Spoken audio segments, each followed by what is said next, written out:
everyone, Brian Lovette here with Lovette Properties, and it is cold outside. It's January, it's cold, but the market's heating up. The housing market is heating up, and we've got a brand new listing coming your way. I just want to tell you a little bit about it. Guys, this is a 3-bed home here in Youngsville, North Carolina, with a upstairs loft, beautiful finishes throughout.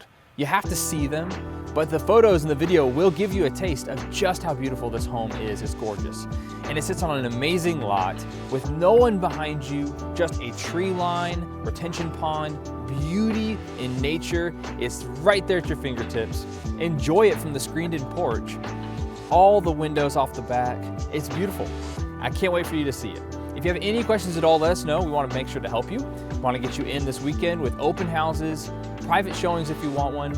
So let us know how we can serve you. Have a fantastic rest of your day and a fantastic rest of your week.